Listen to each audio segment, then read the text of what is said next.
అజ్ఞానంలో ఉన్నప్పుడు మనకి చాలా వరకు కూడా కళ్ళు పనిచేయవు, చెవులు పనిచేయవు, నోరు కూడా ఒక్కొక్కసారి ఏంటంటే మనకి అతి శీఘ్రంగా మనకి వాళ్ళకి ఎవరికి ఏం చెప్పాలో కూడా చెప్పడం కావాలి. మన మనస్సు కూడా నిర్మలంగా లగ్నం చేసేలాగా చేయను. అంటే ఏంటి, ఒక రూపాయి లగ్నాన్ని చేసేలాగా ఒక సబ్జెక్ట్ మీద కానీ ఒక ప్రశాంత జీవితం మీద కానీ వెళ్ళాడు. మెదడు కూడా ఆలోచన ప్రెజర్ ఎక్కువ పెట్టి చాలా వరకు కూడా ఆలోచనించి ఒక మంచి ఆలోచన వెళ్ళడానికి కూడా సహకారం చేయాలి. అలాంటి సమయంలో మనం ఏం చేయాలి, పరిస్థితి ఏ తోవలో వెళ్ళాలి, ఇటుపక్క మన గమ్యం, మన ప్రయాణం ఇటుపక్క ఉంటుంది, తెలియదు కదా. అలాంటి సమయంలోనే గురువు మార్గదర్శకుడిగా ఉంటాడు. ఆ సమయంలోనే అలా నేను ఋషికేశ్లో ఉన్నప్పుడు నేను టిటిడి ఎంప్లాయీగా జాబ్ చేస్తున్నాడు. చంద్రమౌళేశ్వర, అది 2008. అప్పుడు నేను అక్కడ టిటిడి జాబ్ చేస్తున్నప్పుడు మాకు దయానంద్ ఘాట్ అని చెప్పేసి బ్యాక్ సైడ్ ఉండేది. ఆంధ్రాశ్రమం బ్యాక్ సైడ్ దయానంద్ ఘాట్ ఉంది. అక్కడికి వెళ్ళి రోజు అనుష్ఠానం. మాకు అప్పట్లో బాగా చలి ఉండేది అనమాట. ఎంత చలి అంటే ఒక ఐస్ కొత్త కదా మాకు, ఇలా చల్లదనంతో స్నానం చేయగానే గడ్డగట్టేసేలా ఉండేది. అలాంటి సందర్భంలోనే ఎందుకో ఒకసారి పౌర్ణమి వస్తుంది, అష్టమి వస్తుంది, ఈరోజు చేస్తే మంచిది, అనుకోకుండా చేస్తే మంచిది అంటే వెళ్తూ చేసాం. అక్కడ చేస్తున్నప్పుడు అనుకోకుండా ఒక స్వామి అఘోర శివాచార్యులని ఆయన అనుకోకుండా నాకు మంత్రం ఇవ్వడం చేసింది. ఆయన ఇచ్చారు, మంత్రం ఉపదేశించారు. ఓకే గురుగారు, ఇంకొక డౌట్, ఏదైనా మనం దీక్ష చేయాలంటే ఖచ్చితంగా ఒక గురువు దగ్గర నుంచి మనం మంత్రం ఉపదేశించుకోవాలి. ఖచ్చితంగా చేయించుకోవాలి. అంటే ఎవరికి పడితే వాళ్ళకి ఈ మంత్రోపదేశం అనేది ఇవ్వరు కదండి.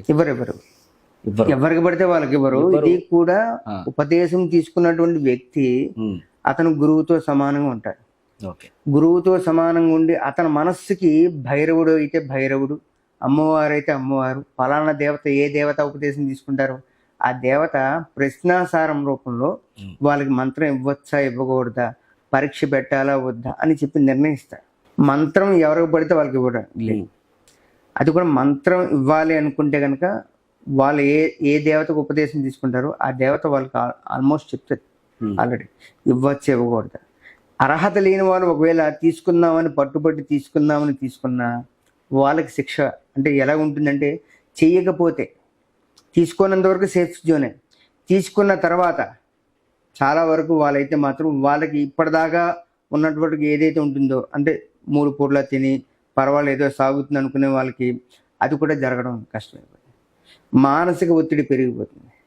తిండి దొరుకుతుంది కానీ తిండి తినలేరు, నిద్ర దొరుకుతుంది కానీ నిద్రపోలేరు. అంటే ఇదంతా దేనివల్ల అంటారు? అంటే మంత్రం ఉపదేశం తీసుకున్న తర్వాత వీళ్ళు చెడు మార్గంలో వెళ్ళటమా, లేకపోతే చెడుగా ఆలోచించడమా, లేకపోతే చెడుగా ప్రవర్తించడం వల్ల ఇవన్నీ జరుగుతున్నాయా? ఒక మనిషి మంత్రం తీసుకున్న తర్వాత కొంతవరకు చేసే కొద్దీ ఏమవుతుందంటే ఆ మంత్రంలో ఉన్నటువంటి శక్తి వీరిని పరీక్షిస్తుంది. పొద్దున్నే లేవనివ్వకుండా, ఏ పని చేయనివ్వకుండా, రేపు తెల్లవారుతో 4 స్టార్టింగ్లోనే ఒక 4-5 రోజులు లేచిపోదు అనుకుంటాం, లేస్తారు. కొద్ది నియమాలు ఉంటాయి దీనికి. నియమాలు ప్రకారంగా వెళ్ళేటప్పుడు కూడా ఈ టైంకి లేవాలి, ఈ టైంకి ఉండాలి. అంటే ఇప్పుడు అష్టమని ఒక టైము, పౌర్ణమి, అమావాస్య అని చెప్పేసి కొన్ని తిథులు వచ్చినప్పుడు కూడాను, ఇలా ఫలానా వారం రోజుల్లో కూడాను ఒక పొద్దు అయితే ఒక పొద్దు చేయాల్సి వస్తుంది. మంత్రోపదేశం చేసేటప్పుడు వీళ్ళకి ఏంటంటే శరీరం అలసట వస్తూ ఉంటుంది. ఆ శరీరం ఎప్పుడైతే అలసట వస్తుందో అలసటకి తగ్గట్టుగా వ్యాయామం ఉండాలి, సాధన ఉండాలి. ఈ సాధన ఏమవుతుందంటే పెరుగుతున్న కొద్దీ ఏమవుతుందంటే శక్తి అలాగా నెడుతూ ఉంటుంది. అంటే చేయనివ్వకుండా నిన్ను అంటే పొద్దున్నే లేవకుండా కొంచెం బతికించేలాగా, ఇంకొంచెం మందబుద్ధి తెచ్చేలాగా, ఇంకొంచెం ఇంకా చేసి అంటే నేను పరీక్షిస్తాడు. అన్నిటికీ తట్టుకుంటాను లేదా, ఎప్పుడు లేని అప్పుడే నీ కష్టం కూడా వస్తుంది.